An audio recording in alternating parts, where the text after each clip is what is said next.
Okay, I guess we're going to make the trains run on time today. So welcome to one of the first events here at PIIE as we look forward to the upcoming fall meetings of the World Bank and the IMF. I am Mary Lovely, the Anthony M. Solomon Senior Fellow here at the Institute. And I'm very pleased today that we're going to be able to call upon our team of China experts to update us on what is happening in the Chinese economy. This great group of colleagues will enlighten us about current economic conditions in the property sector, China's performance in the AI race with the United States, as well as how the move away from property development toward AI fits into the bigger picture of China's emerging growth model. Let me briefly introduce our panelists. Their full bios are available on our website at PIIE.com, so I'll keep this brief.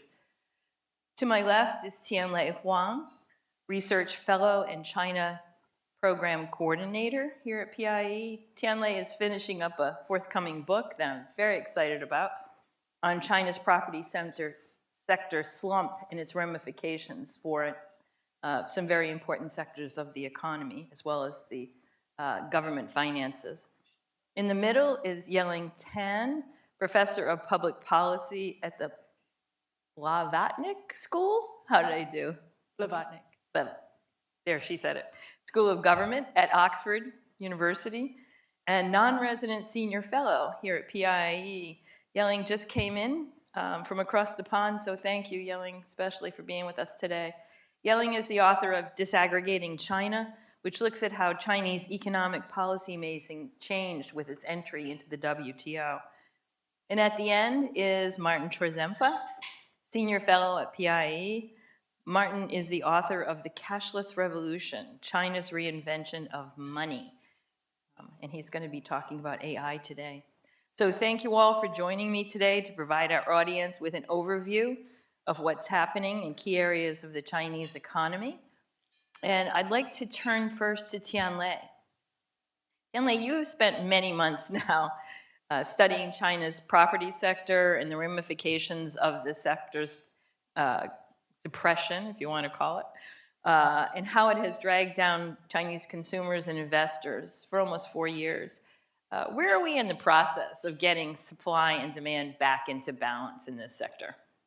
Well, thank you, Mary, and thank you all for being here. So that's exactly what I'm going to talk about today. I will give a quick update on the Chinese housing slump and where we are now.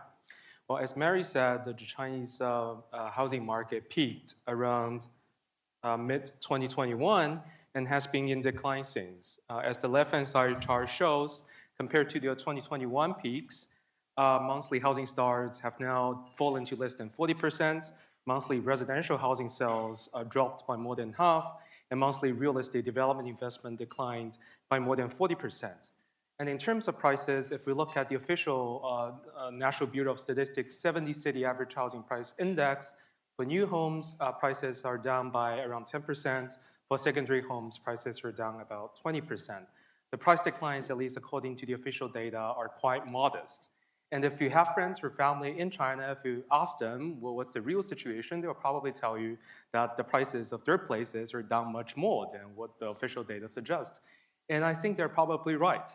Just like how the official price data in the boom years understated the magnitude of price appreciation, I think now the official data have also understated the magnitude of price declines. So here I'm comparing the secondary home price data from one of China's largest brokerages, Centerline property agency for the 4 Tier 1 cities, which is based on the firm's actual transactions and also the official MBS secondary home price data. And the Centerline data, which are the blue curves here, show deeper declines in all 4 cities than the official data.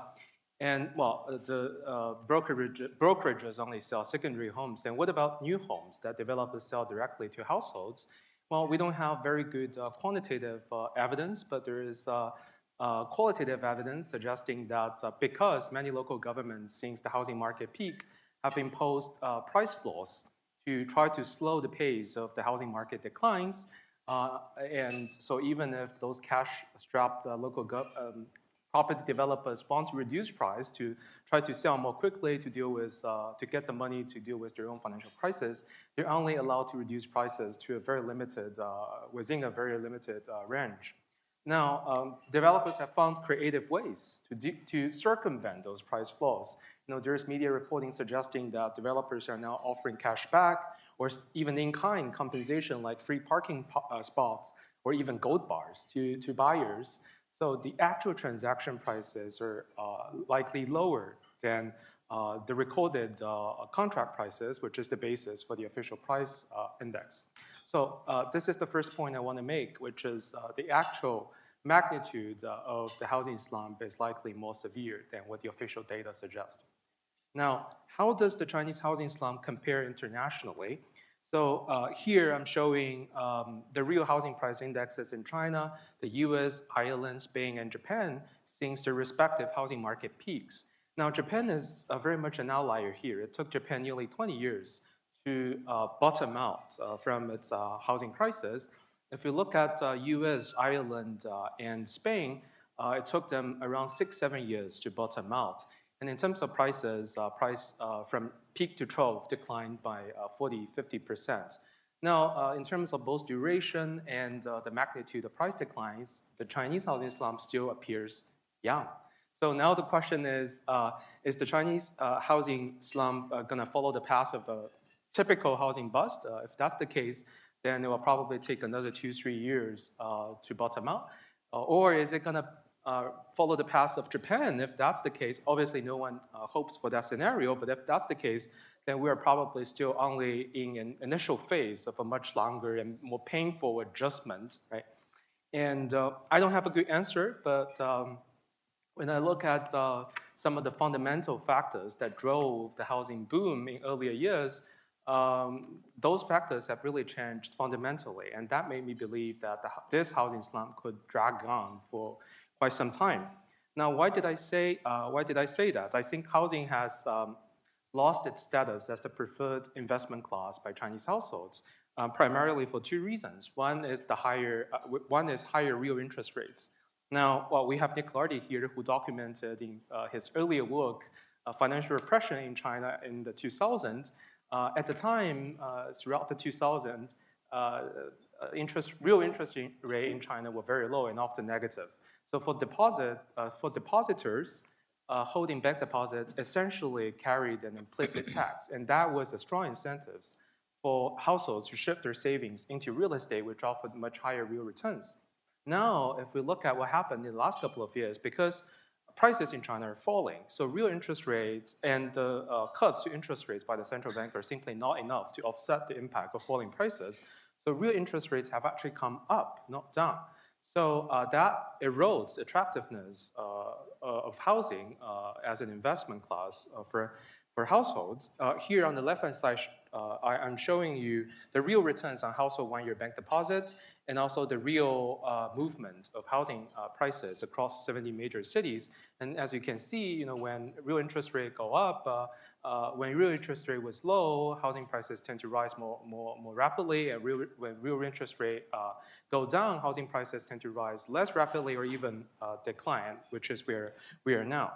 The second factor is the deteriorating household expectation of their future income and also housing price increase. That's what I'm showing on the right-hand side chart. The housing price expectation index and the income confidence index both are from the People's Bank of China's quarterly urban depositor survey. I made the housing price expectation index myself, but the raw materials is from the surveys. As you can see, both curves move broadly together. And in earlier years, by the way, the higher values here mean that more households expect housing prices or their income in the next quarter to go up or remain stable. In earlier years, during the boom era, households broadly were very optimistic about their future income growth and also future housing price growth, which is totally understandable, right?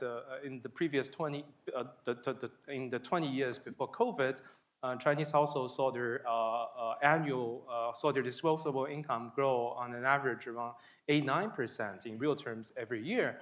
Now, in recent years, household disposable income growth has slowed down quite rapidly, right? Of course, expectations have deteriorated, and that also impact households' expectations on housing prices in the future, and that translates into real declines in prices. And also, another factor I'm not showing here is that because of the fact that many pre-sold housing developments got stalled, the construction of those developments got stalled, and many home buyers who were already starting to pay their mortgages, they haven't got their homes, right? So that made a lot of households just lose faith in the entire pre-sale model. That's why we see a collapse in the sales of pre-sold new homes in China. So all those factors combined made me believe that housing has lost its status as the preferred investment class by Chinese households unless these factors can be reversed, which seem to be difficult anytime soon. The housing slump may continue for some time, and it will continue to inflict pains on the overall economy, which is obviously suffering from weak domestic demand now in the shadow of the housing bust. China's economic growth in recent quarters is increasingly reliant on exports, which in a sense shows the resilience of Chinese exporters, right, who have obviously found new markets beyond the US despite the US tariffs, but also I think China also understands this very well. This kind of export-driven growth is not sustainable, and it's already causing backlash and tensions with many trading partners. Lastly, I'm very much a middle-way man, so I'm trying to look for some silver linings even in this, right? I do think there are probably some silver linings here, right? On the left-hand side, I'm showing you the price-to-income ratios by city tier, and as you can see in both Tier 1 and Tier 3 cities, Tier 3 cities here include all the cities in China except tier 1 and Tier 3. So that's the majority of China. In Tier 3 and Tier 1 cities, affordability has been improving in the last couple of years. Well, I think it's a good thing for many young people who couldn't afford in the past, and now they can afford to buy now. I see more and more posts on social media now. People are celebrating being first-time homeowners, right? And with the improvement in affordability, perhaps, maybe, just maybe, it could also help with fertility, right? China, that's what I'm showing on the right-hand side chart. I'm showing the provincial level total fertility rates and the price-to-income ratio in provincial capitals in 2020. The fertility data is from China's 2020 population census. Now, on the national level in 2020, China's total fertility rate was something like 1.3, and last year it was below 1. It was slightly below 1, and China is definitely one of the lowest fertility, one of the countries that have the lowest fertility rates globally, and it's declining very fast. So, and as what we observe in other countries, in the most metropolitan areas where housing prices tend to be the highest, fertility rate is the lowest. So with improvement in affordability, is this going to help with fertility? I don't know, but it seems to me that this is something worth watching. Another potential upside is that, in my view, the reason why many young people earlier in previous years have chosen to lie flat, if you know what that means, was one important factor is because of the unaffordability of housing. But with the improvement in affordability, many young people who have previously chosen to lie flat may decide to stand up again. And if that happens, I think that would be a good thing for the dynamism of the society and economy. With that hopeful note, I will stop. Thank you. Thanks so much, Tianlei, for the update. And the property sector has these enormous connections and tentacles into the rest of the economy, and I was particularly thinking about government balance sheets. I hadn't thought about fertility rates, so thank you for the hopeful note at the end. I was at the curtain raiser today for the IMF's upcoming annual meeting, and Managing Director Kristalina Georgieva, hope I said that right, she mentioned that China's development model was well past its expiration date. But she didn't talk about what it has been replaced with. And fortunately, we're here with Yeling Tan, and she's a keen observer of Chinese policy shifts. Yeling, can you describe for us how China's old growth model based on domestic investment and exports, has been replaced with a new model, something that you call China's economic security growth model? Thank you, Mary, and a very good afternoon to everyone here and online. So what do I mean by this economic security growth model, and why do I think that it's no longer fit for purpose for us to think about China's economy as either export-driven or domestic investment or debt-driven? This is why. The overarching political guidance shifted some years ago, right? The overarching political guidance for China's economy now is to, quote, coordinate development and security. So in other words, security has been elevated to the same plank as development, and one should not be advancing at the expense of the other. What this means in practice is quite vague, but I think we can focus our minds on three major components. The first is dual circulation, which is, broadly speaking, the attempt to make China's domestic market the primary driver of growth and the external market the secondary, and additionally to diversify away from over-reliance on American markets. The second is for that domestic economy to be restructured away from property and debt, right? The slump that Tianlei so eloquently described, and towards high-tech innovation, and a high-tech innovation that is self-reliant and insured against geopolitical risk. The third is to build out this new regulatory and legal regime for export controls such that China can now respond in both offensive and defensive ways against what it perceives as acts of foreign economic coercion. So how are these three components playing out in practice? We start with dual circulation. In many ways, this is not a new idea in the sense that China has always had to calibrate against external shocks. What is new is that the source of vulnerability here is not so much global markets, such as in the global financial crisis or Asian financial crisis, but foreign governments. And this is why the underlying logic here of dual circulation is a security logic. If we look at just the trade statistics, right, we see some elements of this in motion, right? So trade statistics show that direct trade between China and the US and other advanced economies are plateauing. Trade with the rest of the world continues to increase. But what this is generating, right, is a new set of trade frictions. This figure here shows that trade investigations against China are at an all-time high, right? And they're being launched by a range of different governments, from India to Brazil to Turkey and so on, right? So this attempt to shift the basket of trading relationships is not cost-free. When it comes to trying to build out this domestic demand as the main driver, right, that of course is very difficult at the moment, right? The housing market is in a slump, as Tianlei described. That impacts the asset wealth of households. Consumer confidence is chronically weak. The desire of households to borrow is very weak, so even monetary easing has very little marginal impact.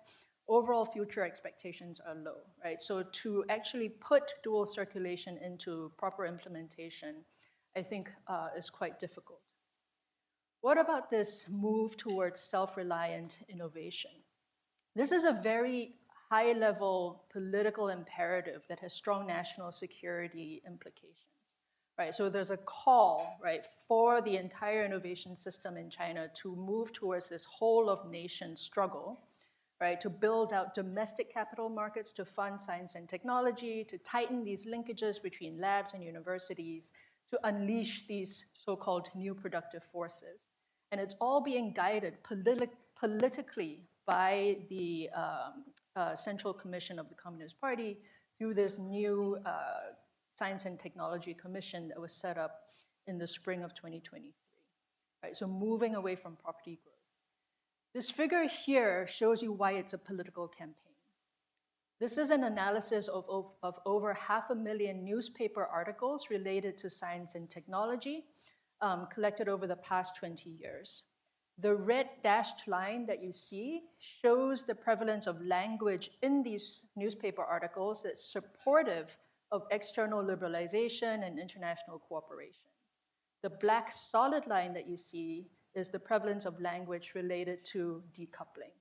And you see a clear shift from 2018 onwards, right, with a change in the propaganda system, right, shifting much more towards concerns about decoupling, language supportive of international cooperation plateaus, and by 2021, which is when the 14th five-year plan was launched, you see for the first time, language supportive of decoupling outstrip that of language supportive of international cooperation. So that's the political call. We see the central fiscal allocation system changing as well. In this figure, the blue bars show you the change in fiscal allocation from 2023 to 2024. The pink salmon bars are the shift from 2024 to projected fiscal allocation for this year.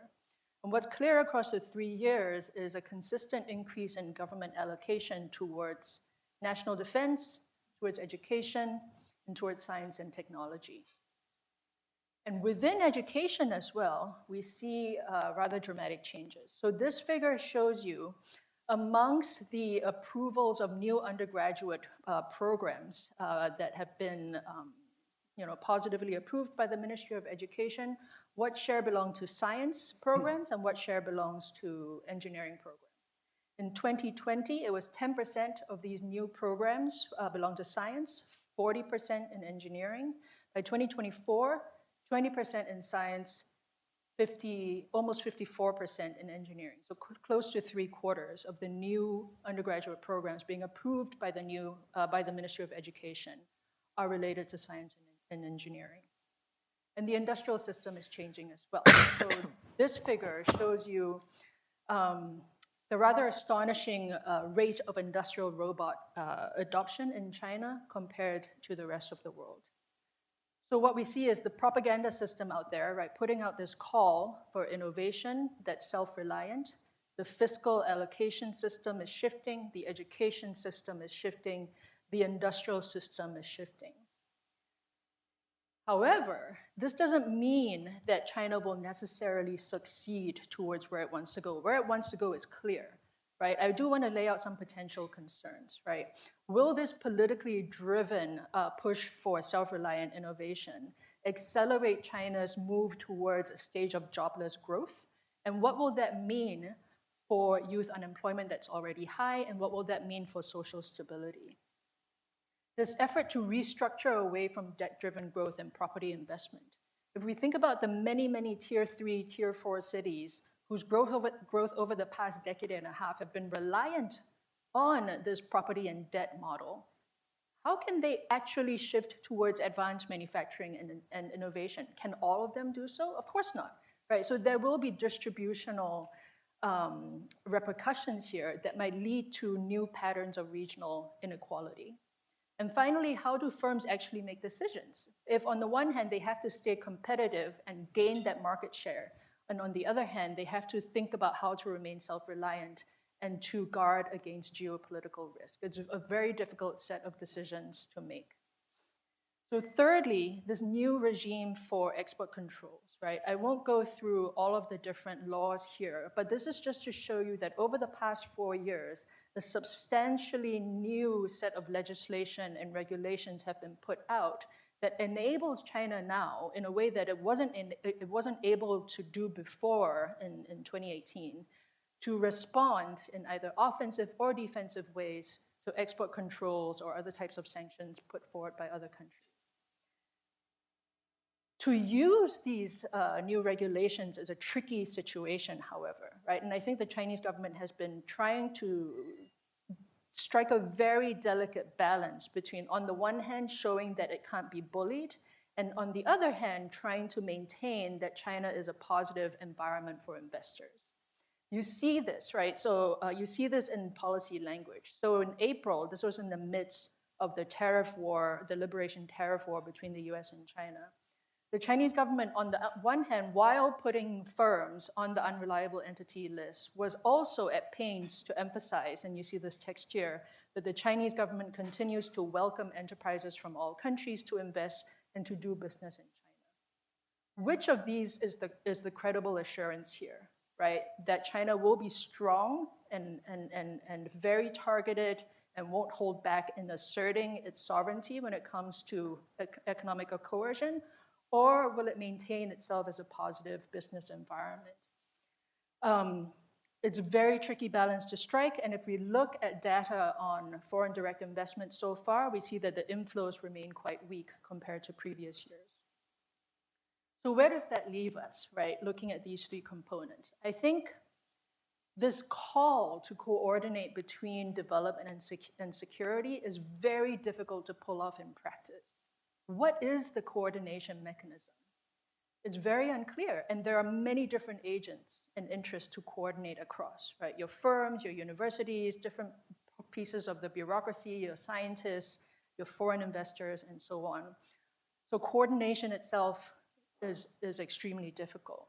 And you see this play out across the three components that I talked about, right? When it comes to dual circulation, there's a push to downgrade external trade, right? But trade frictions are up. There's a push to improve the role of the domestic demand.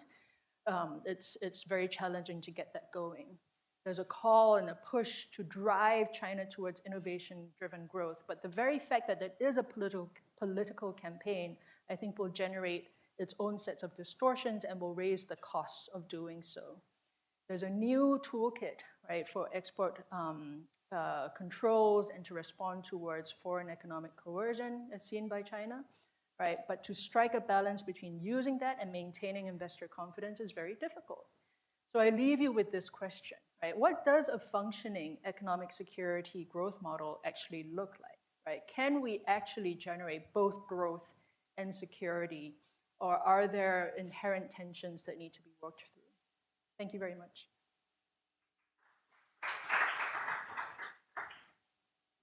Thank you very much, Yeling. And you really brought home this tension between the goals and possible hurdles or contradictions in achieving those goals. I'd like to turn now to Martin, who's really been studying Chinese investment in the tech sector and the real progress that's being made there, all in the context of the US-China competition, especially in the area of AI. Martin, could you update us on what you're finding in your research? Sure. So Yeling and I did not coordinate before this, but it's a perfect handoff from what she was just describing and how it's manifesting in the way that US and China are dealing with each other on AI. So why does this matter? I'll just begin that I think AI is one of the key drivers of US-China tensions at the moment. If you look at the way that both President Trump and Chinese authorities discuss AI, you can see, I'm not going to read these long quotes, but there are commonalities between the two. One of them is that the leadership in AI is seen as crucial to national security and also to international economic competitiveness of each country.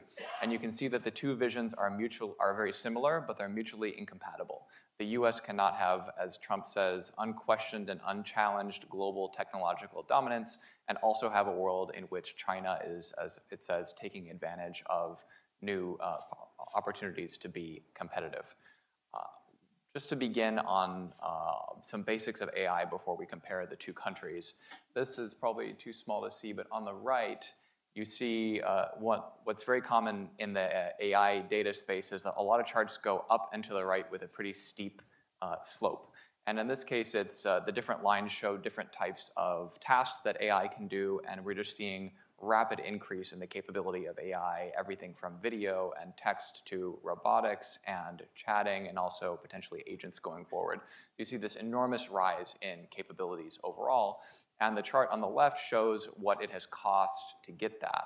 And that is the frontier models today, each year, take about more than 4 times more computing power to be trained as the models in previous years. So you need a lot of computing power if you want to have powerful AI, and that is exactly the way that the US has tried to hold China back in developing AI. So in October of 2022, to me, October 7th is export controls in October of that year, not something else, that it reserved the best AI chips effectively for US firms. That's not exactly what it did, but it effectively said Chinese companies cannot buy the best AI chips from NVIDIA or AMD or anyone else, and it was right before ChatGPT was released, and then led to this surge in demand for computing power. This chart shows the geographical distribution of computing power, and you can see that as ChatGPT was released, the US and China have almost the same quantity of AI computing in 2022, but then as time has gone on, both the countries have added significantly to their computing power, but the US is now, instead of being about parity, it's something like 7 times more AI computing than China, because the best chips are being mainly bought by US firms, in part because there's really no one else with the scale globally to be able to buy the kind of chips that the largest hyperscalers in the US are able to buy. So that would suggest, right, that China must be way behind the United States if they can't get the computing power they need to train AI, right? The answer is no, unfortunately. You can see that the export controls were very effective at constraining Chinese compute, but restraining Chinese compute has not done as much as the US would have hoped. Now, the US is still comfortably in the lead in terms of most capable models. This is a analysis done by a firm called Artificial Analysis. They put together a lot of different benchmarks. There are many different ways to measure the capabilities of AI in different tasks, but they tend to be pretty consistent across each other in terms of which model is overall the most capable. And you see that the top 8 models and 13 of the top 20 are US. China has 6 of the top 20 and nobody else matters. Which is pretty wild. This is really important technology, and effectively the entire world has to rely on US models or Chinese models because no one else's are any good. The Europeans, their best bet is in 13th place and falling. But one thing you notice about this chart is the color. So the black models are closed weight models, and the blue are open weight models. And this is where China is actually completely dominating the most capable models that are open. And an open model means you or anyone else can just download it on your computer and run the model. I mean, you probably need more than your laptop to run most of these models. You need your own graphics processing unit to do so, but you don't need to pay anything to the developer, and you can build on top of it. And that gives China a unique advantage in terms of what will end up mattering a lot in who wins. It's not who has the most capable model, it's whose model is used not just in their country, but around the world. And the gap in capability between the best US models and the best Chinese models has narrowed significantly. Generally, the consensus now is we're talking 3 to 6 months behind US leaders, despite the enormous investment in computing power, which raises this interesting question: will they be able to raise enough revenue to pay back the cost of training and running these models? And then the chart on the right shows the number of downloads of open weight models between the US and China. And what we see there is that Meta, previously, formerly Facebook, was by far the dominant leader in open source around the world, and they had the most downloads. But what's happening now is that so many good Chinese models have come out. DeepSeek was just the very beginning of a strong bench of Chinese companies, including Alibaba and Kimi and ZAI. I could name about 4 or 5 that are really important. And those models are getting downloaded in enormous numbers. And even in Silicon Valley, companies that are American are building on top of Chinese AI models, and because they don't necessarily trust the big AI developers to continue to grant them access under whatever terms they want. And in other cases, for example, in healthcare, you might not want your private data to be sent to a cloud computing server somewhere else. You don't know if that data is going to get used in training AI or something, so you might want that to be much more secure. That's something that's going to be very interesting to watch. Now, expanding a little bit into how does this affect other countries? One reason that Chinese companies are doing this open source, I don't think it's because they're benevolent and nice and just want to create this thing for the world and give it to them for free. One of the challenges that Chinese firms in AI face is that they're heavily compute constrained. And that means any compute that you use for inference or running the models is taking away from the computing power that you have to train the models. And if you fall behind in training, then nobody will use you and you will fall into irrelevance and disappear. So one of the reasons that they're putting these out in open source is they're essentially saying, we want our standard to catch on, and you can use your own computing power to run our models. What downstream effect that has then is that it puts pressure on US firms, and OpenAI put out its first open model quite recently, OSS. It had been years since they'd had an open model, in part because there were all these concerns. We're going to spend all this money to train this model, put it out for free, one, we can't get the money back that we invested to train the model, and two, you can't control it anymore. Someone can download the weights and then adjust them and strip out all the security provisions, and that starts to look pretty scary from a security perspective. But if Chinese models are already super capable and open, then that cat is out. You can't control it anymore. So that's led to more open models from the US. And I think one of the interesting things about this in terms of the competition is if US firms are trying to raise their prices to be able to pay back the model costs, that's going to be hard as long as there's a free option that's very capable from a Chinese company that's just only a few months behind. So that will limit the ability of US firms to raise the cost, and that's actually really good for the rest of the world, because the rest of the world then will be able to play the two off of each other and make sure that they have access to highly capable AI systems they can apply in their country, and much of the surplus of that application of AI they'll be able to capture rather than necessarily the model developer who made that model. The losers in the US-China tensions in some ways you don't have to be super sympathetic because they're making gigantic amounts of money off of the AI boom, but they are facing these really difficult geopolitical challenges where the producers of these controlled goods that are going into the development of AI, so that's chip making equipment, it's chips, and also the chip makers, they are facing severe pressure from both sides. And as Yeling mentioned, I think really importantly, now China has serious threats that it's willing to back up with real economic impact of if you comply with the US export controls and don't ship to China, then we'll hit you back. And these firms are in a kind of lose-lose situation where you can't violate US law, but then also the Chinese might hit you, and that makes it very challenging for them to navigate. Thank you. So Martin, let me just follow up with a question. I think we're all struck by how close this race really is. I mean, we've been, we've heard for 5, 6 years now that, we want to do export controls, we'll hold back compute from the Chinese, and that this is really going to be effective in slowing down their development. So, beyond the hype, numbers about compute and all this eye-glazing stuff, does it really matter who is biggest and best, or might smaller and more agile actually be better if it's deployed more adroitly, either to allow other countries to adopt your standards, but also in terms of bringing the productivity potential of AI to the domestic market? Yeah, in this case, a lot of the US policymaking and lab activity is based on an idea that I find very hard to evaluate, which is that in the very short term, we'll reach some sort of artificial superintelligence or artificial general intelligence that will recursively train itself and improve itself. And the idea is if you get that first, it will create this exponential increase in capabilities, and then you win forever. I tend to think that I look at that pretty skeptically.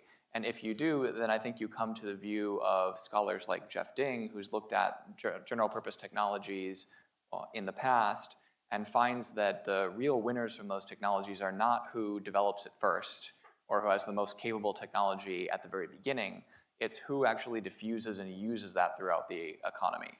So the agile bit, I think, is very, very important. And one of the things you see is that US models are also coming up with ways to become more efficient and not just spend huge amounts of computing power. And so one of the charts I have for longer versions of this presentation show this dramatically decreasing cost of inference to actually run AI models over time. So this is a massive investment in efficiency that's helping there. But I really do think that the Chinese are putting this useful pressure through their investment in efficiency. And DeepSeek had some really interesting things. I mean, in January, they were pointing out how, for example, it's called a mixture of experts model, where you might only activate part of it. And we are having some interesting discussions lately that indicate maybe some more of the computing power can be used on your device, on your phone in the future, or might need to be if we don't have enough computing power in AI data centers. So I think we'll continue to see this as just moving so fast, and it's diffusing faster than any technology that we've ever seen in history. Martin? Yeling, so national security, we'll come back to that. National security and comparative advantage guided growth often seem in conflict. Governments want the private sector to produce goods and services that are deemed necessary to security, even if the cost advantage is elsewhere, perhaps overseas. State enterprises can fill that gap, as can the government-directed production. Or even something that we're seeing in the U.S. is the federal government, in the U.S. federal government has taken an equity stake in critical minerals and in semiconductor firms. So how is China doing this? How is it getting its private sector to align with its security goals? And what are the key tensions that you're seeing in this pressure by the central government to do this? What distributional concerns of trying to foster this economic security model are likely to arise? So I think from the perspective of the private sector, you can see ways in which the alignment of their interests and that of the Chinese government has become closer since these geoeconomic tensions with the US have emerged. But you can also see ways in which they remain in conflict. Right, so let me talk about the first, right? In the past, if you were just a firm in China and you wanted to stay ahead of the competition, right, you would basically look for the best and cheapest input out there, right? And if that meant sourcing from overseas, even though the Chinese government is trying to encourage indigenous innovation, you would source from overseas. Now their incentives are different because some of that geopolitical risk is directly on the firm themselves, right? They don't want to risk having their critical inputs cut off, right, when tensions rise. So they are, in a sense, more willing to heed the call from the central government to give greater weight to indigenous inputs. On the other hand, they are still in vicious competition with each other. Right, so if we think about the reports recently of the Chinese government putting out guidances to firms to say, don't buy the NVIDIA chips, right? If you put yourself in the position of one of these firms, what is the right decision to do? What is the right decision? On the one hand, if you listen to the Chinese government, you don't buy that chip, right? Have you bought yourself a little bit more insurance against any geopolitical risk? Maybe. But that might be tomorrow. Today, what happens is that if your competitor is secretly buying the chip, right, and you fall behind, then today you lose market share. And so I think the tensions in some ways are resolved, but in other ways remain unresolved for the private sector. And then if we think distributionally, what that means for the Chinese political economy, I think one concerning trend, which isn't restricted to China at all, right? Many governments are trying to balance between the economy and national security interests. The problem is that traditional cost-benefit analysis falls apart, right? When you try to bring in both comparative advantage and national security. In a normal state of affairs, right? If it is possible to calculate the social risk of a 1% chance of one of your components failing. If this is a national security risk and it's a 1% chance of that vulnerability leading to national security being compromised, what does that mean for your cost-benefit analysis, right?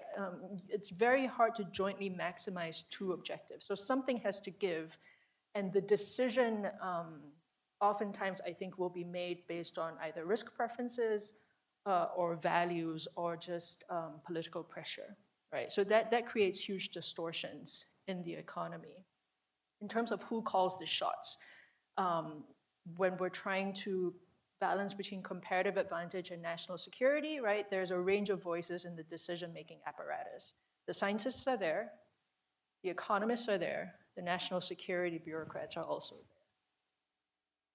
Who wins out, right, in the decision-making room? And I think, again, there will be a bit of a deference towards national security, and that's where I think the distortion and the risk aversion will play out.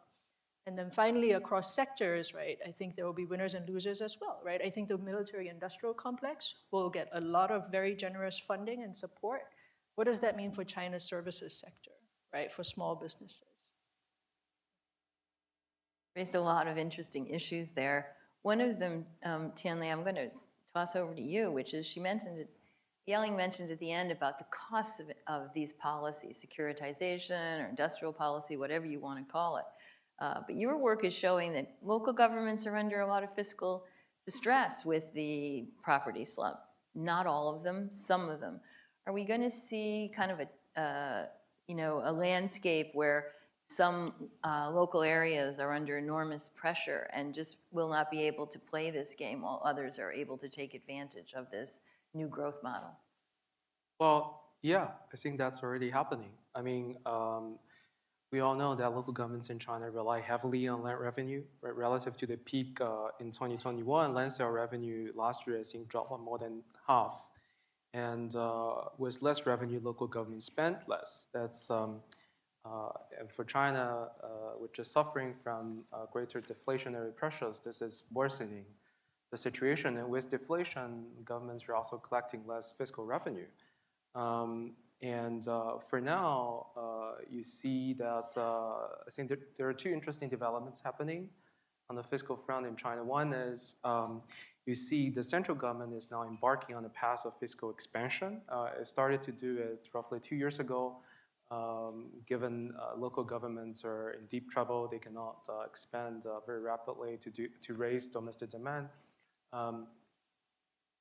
And the central government does have, I believe, a sizable fiscal room to expand even more. And the second interesting development is happening on the local level. You see, in recent years, with the damage that the housing slump has done to government finance, China has been emphasizing increasingly the role of state assets in fiscal management. You may have heard this in the news. Many local governments have now launched the so-called smash the pot and sell the iron campaign. It's a colloquial expression to describe the kind of very desperate efforts to sell whatever assets you have, regardless of cost, to deal with some very dire situation. You know, for some older generations, this may evoke the memories of the Great Leap Forward. Anyway, that's you see a lot of local governments are selling many underperforming and idle assets, and I did some rough back-of-the-envelope calculations, which show that the scale of the revenue that local governments are collecting from utilizing state assets is now at least 2 trillion RMB per year. Well, that's still low relative to, at the peak, land sale revenue was something like 8-9 trillion per year. That's still low, but the thing is the revenue from state assets is increasing quite rapidly. But the problem is a lot of those revenue comes from rather ad hoc asset disposal. There's really not yet a stable and sustainable revenue stream model of financing local government spending with state assets. Now, down the road, I think China will eventually need a major revamp in its central-local fiscal relationship. It's long overdue, but it will be very difficult because it will be a political. It will be very difficult for many reasons. I think a major challenge is politics. I mean, there is a reason why China has its current intergovernmental fiscal setup, right? I think the revamp that China will eventually need will inevitably involve some kind of giving local authorities more autonomy, and I'm not sure if the central government will find that acceptable. But I think an interesting thing is that, you know, as I said, this fiscal crisis happening to local government is forcing it to do something that we wouldn't think would be possible in the past, like selling some of their equities in SOEs, which may turn out be a good thing for in terms of improving resource misallocation and raising the productivity of the economy. So We've raised so many issues. I want to give people here a chance to ask a question. Please come to the mic and just identify yourself. Would love to hear your questions. Thank you very much. Jim Malonis, QIG Macro. Great presentations. Thank you very much. I just go back to the Japan comparison, given the similarities on major macro factors like demographics, debt. It's very clear China's in a balance sheet recession. I think we saw what, tepid monetary policy does for 2 decades in the Japanese case. You need spending from the central government. So the difference, however, and I'd like to ask, is the political system. The political regime type is different in China. It's not a democracy. How does that potentially impact the response of the government? And then the question for the second speaker, the geopolitical environment is also different in that now you're in a competition with the hegemon rather than an ally of the hegemon. So how does that potentially impact the outlook? Okay, we've got complicated questions. Let me turn first to Tianlei and then to Yeling. Tianlei, do you agree with Jim that they're in a balance sheet recession? Well, that's a great question. I remember we talked about the same issue 2 years ago when we did our last PIIE China event. There are certainly symptoms of a balance sheet recession. I think the most obvious symptom is households rushing to prepay their residential mortgages. But I think households did that for 2 reasons. One is, households are, well, at the time they were stuck with their older, higher mortgage rates. Mortgage rates in China, at least in the past, they only adjust once a year.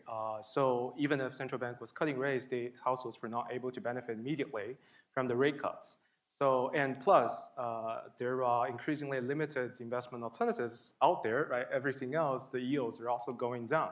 So for households, prepaying their mortgages was a rational response to those changing factors. Now, I think what's interesting is that since late last year, the Chinese financial regulator allowed borrowers and lenders to negotiate bilaterally to lower their mortgage rates, and now mortgage rates can be adjusted as often as 3 months. And you see what happened afterwards is that households do respond. Households decided to keep their loans rather than rushing to repay them. You see the pace of, I think there is a very clear slowdown in the pace of mortgage prepayment since late last year.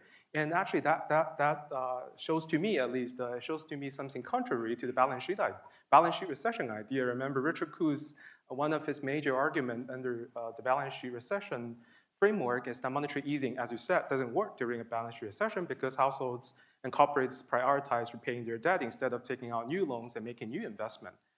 In this case, I think the latest development in the household's behavior shows that monetary easing does work. The key is to make sure that the transmission is smooth. So the private sector can actually benefit from monetary easing. Well, you also mentioned the institutional difference between China and Japan. I think there are some key differences between those 2 countries that will probably make China will probably never become like Japan because of those key differences. One is, remember after the bubble bust in Japan in 1990, corporates were not borrowing or not investing, and because they had huge on their balance sheet had huge exposure to land and real estate assets. In comparison, Chinese corporates don't have that big an exposure to real estate and land. I think that's because the Chinese housing boom or bubble was largely led by residential real estate. If you look at the investment real estate on corporate's balance sheet, it's relatively small. And also the boom in commercial and industrial real estate during the boom era was modest, and the declines now are quite modest. So the shock to them is not as big as what it was like in Japan. The second, the key difference is the presence of the huge SOE sector in China. SOEs have brought so many distortions to the Chinese economy, but one good thing about them is that they don't care. I mean, they will continue to borrow and invest. Profit maximization has never been their sole objective, right? They also have political and developmental objectives. So I guess a good thing was the huge SOE, the presence of the huge SOE sector is that they will always be there to make sure that domestic demand does not collapse, at least. So on the geopolitical comparison, I think you're exactly right that there are severe limitations to thinking to the 1980s and tensions with Japan as a parallel, right? Precisely because the security alliances and the underlying security interests are completely different here. And so I think the way in which the current tensions play out are different in several ways. Right? The first is that the likelihood for escalation is much higher compared to US-Japan tensions, right? And the way in which US-Japan tensions were resolved ultimately, right, was a set of agreements where a lot of the adjustment burden was borne by the Japanese economy and the Japanese regulatory system. Here you see, as I described earlier, right, China beefing up its ability to hit back, right, and beefing up its ability to look for ways to also weaponize supply chains. And so the likelihood of this tit-for-tat retaliation that we're seeing today happening is much higher, right? And so the talks that are happening between the US and China today is much more of a bargaining situation, right? TikTok for something else and chips and so on. That's very different from the situation with Japan. And I think in terms of the spillover effects on the rest of the world, right, there was never a pressure for multinationals to adopt a Japan +1 strategy, for example, right? Whereas now many multinationals are adopting a China +1 strategy. Many third countries caught between the US and China are struggling to figure out what their optimal strategy is to advance their own national interests. And so, yeah, I think you know, trying to learn from previous tensions with Japan, we can do a little bit of it, but it's very limited. Thank you.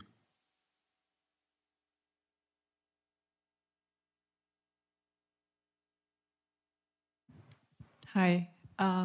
Thank you so much for the presentation. Cheryl here from the World Bank. I have a question for Martin on the AI competition between the two powers. I was wondering, do you think it's inevitable that the rest of the world has to make a choice between either one model? Or is there a possibility that there could be a neutral third-party good competitor that actually does not counteract the security concerns of either country and still be a decent choice, for the rest of the world? It's just curious. Thank you. Yeah. The scale of investment that's required in terms of the computing power, talent, and the corporate organizations to make it work are just, I don't see that being replicated anywhere else in the world. So if you could imagine a world in which AI progress slows down, say, a pre-training has already begun to hit scale sort of walls, and it's just making a bigger model. It doesn't help you necessarily make a better model. So GPT-5, for example, seems to have been trained on less.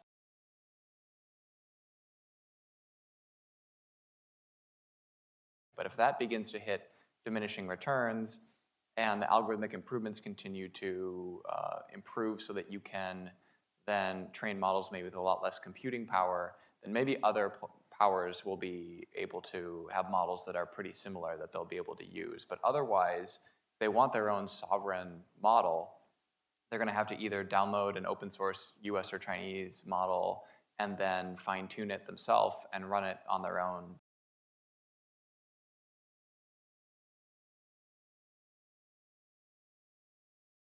care or national security or something. Being significantly behind is not going to be good. But I also really accept the initial premise of your question, which is that countries are not going to choose. All the attempts to say, you have to completely decouple from China to work with the US, that hasn't really worked in any case. And actually the US, watching how those, the tariffs, when they got so high, it was kind of like a voluntary, self-imposed decoupling. That didn't work very well for the US, and they rushed back to the bargaining table to kind of re-engage. So I think anyone looking at that saying, listening to the US say, decouple yourself from China, they're not going to buy it. And therefore, and we see that even, again, in the US, companies are building on Chinese AI models, let alone looking at countries in the global south or in Europe. So I suspect we'll see a coexistence of these type of models plus then fine-tuned ones, but probably not for a while any frontier models from anyone else. I'm going to give folks a little chance to think of a question. Oh, we have one. Okay. Thanks for sharing. And my name is Xin Yu, and I'm from World Bank. So one school of thought about the legality of the ruling administration is that they have this promise that they will create shared prosperity for Chinese, and they delivered, at least in the past decades. So, and as you point out correctly, the economy is slowing down, if not in a recession, and the dynamism is kind of waning out. So my question is that, do you say that legality is being challenged? And as you mentioned about these new development models or the reactions done by the administration, do you see them on the right track to strengthen the legality? Thank you. The question, Yeling, I think you are the best place to address this one. Sure. The way I understand the question is that essentially you're asking about performance legitimacy, right? If overall public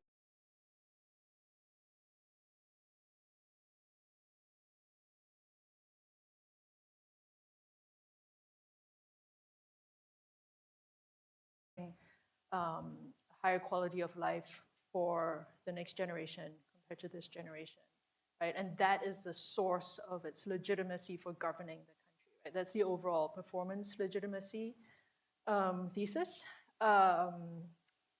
Testing whether or not that actually is the case is actually very tricky for researchers because there's a tendency to conflate your satisfaction with the current state of affairs with this idea of legitimacy to rule. And the two concepts are slightly tricky. So I would first put out there that it's not taken for granted that this overall thesis about performance legitimacy works the way we think it works, right?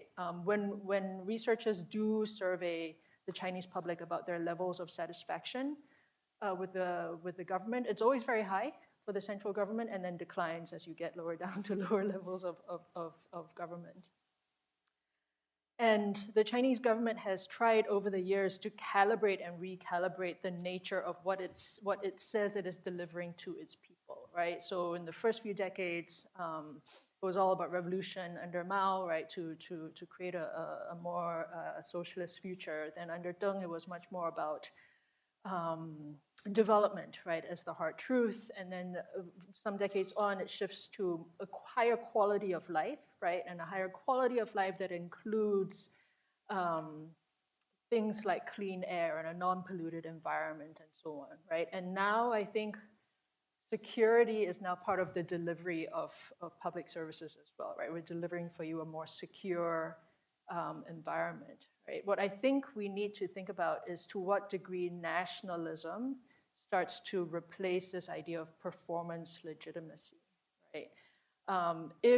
If the overall messaging within the domestic Chinese environment convinces enough people that, right, China is in this very important geopolitical struggle against an imperialistic US that's out to, in the Chinese terminology, sort of suppress and contain China's rise, right, then the support for the overall regime rests on nationalism rather than on performance. And the two can be combined, they can be separated. It's very hard to tease it out. So I would say that I hear where you're coming from, but we should be cautious about the idea that if the public service delivery declines, that therefore functionally something else should happen when it comes to citizen support for the government. I think we need to think about the broader range of ways in which citizens think about whether or not they support the regime and whether or not they support the current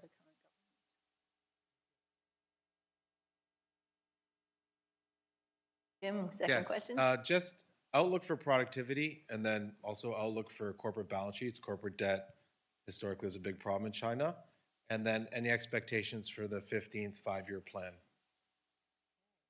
Start with the outlook for productivity and corporate debt. I think Jim wants us to do his work for him now. Thank you. Tianlei, can you help him out? Oh, those are very broad questions.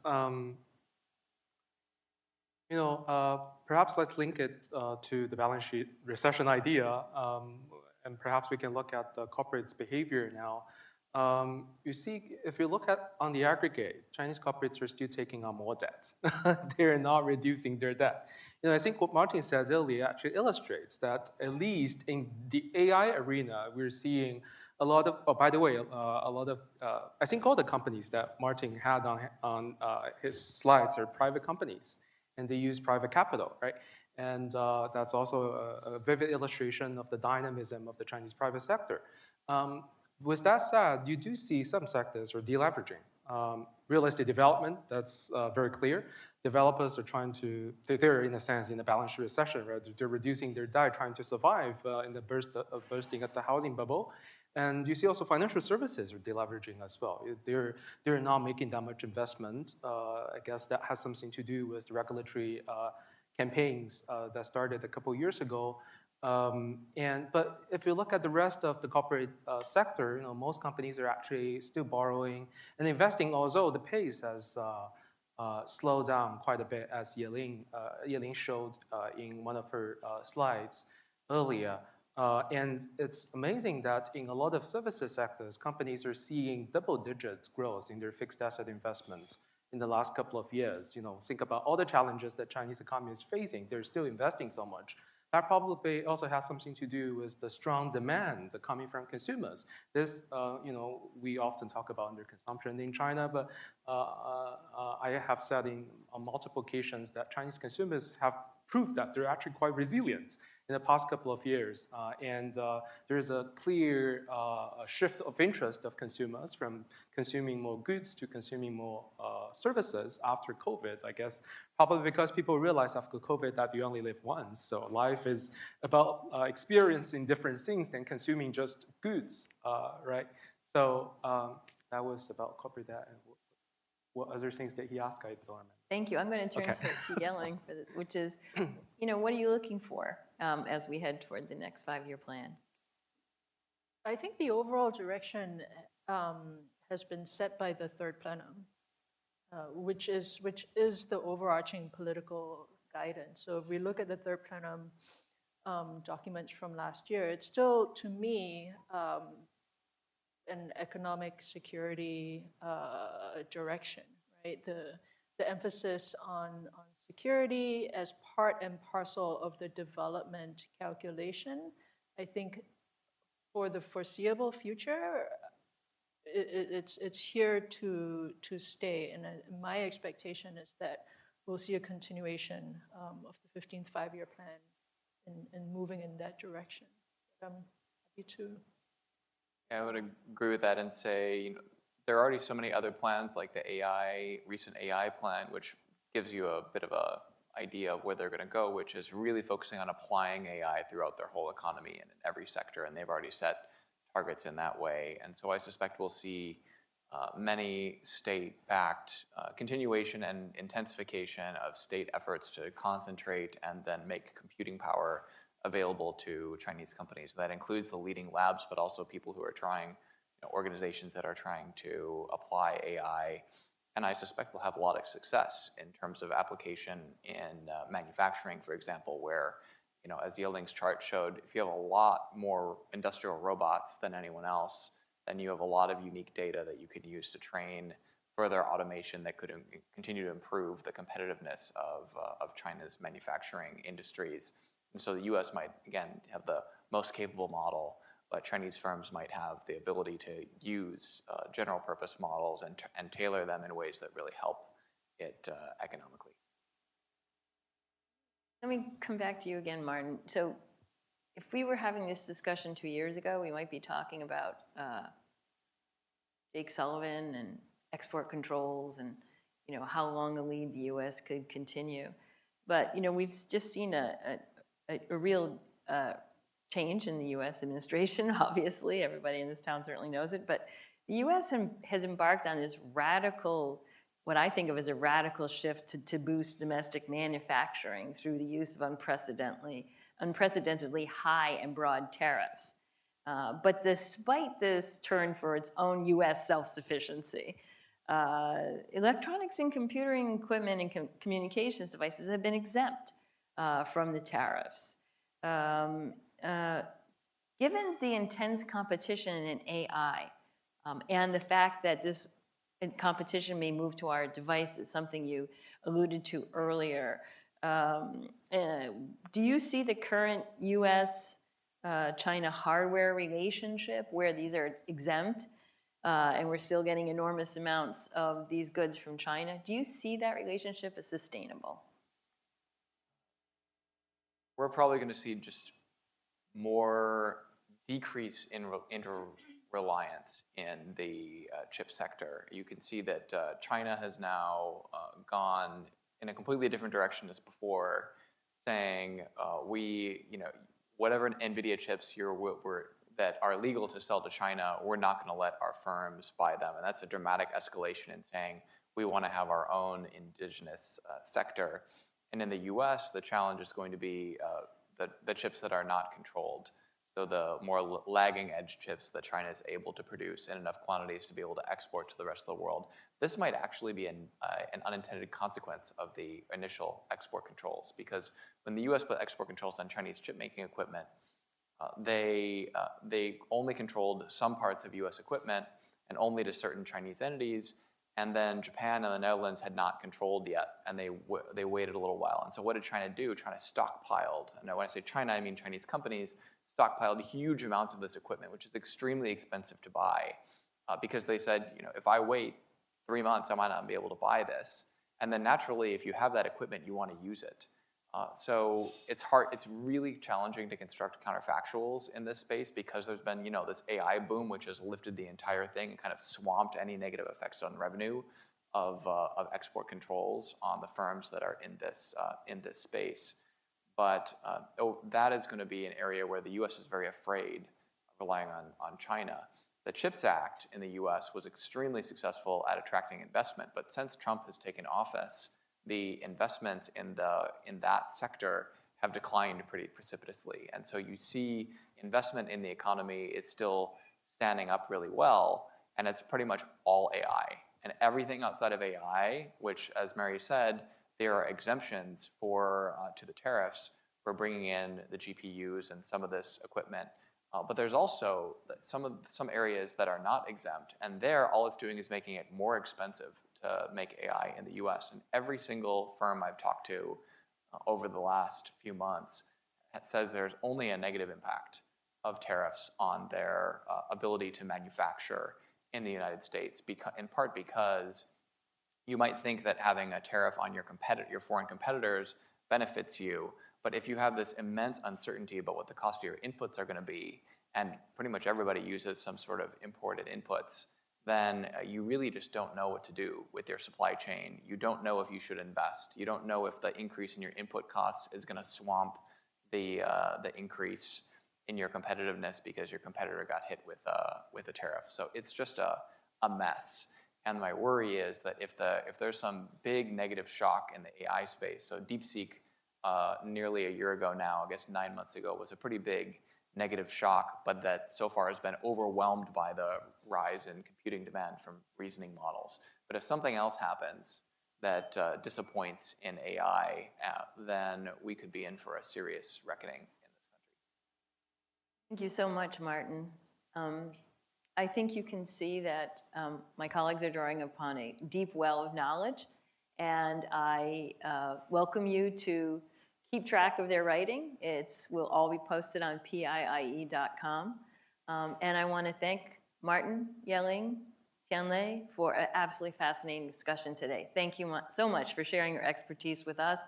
And thank you to our guests here in the room and online. Thank you for being with us. Thank you.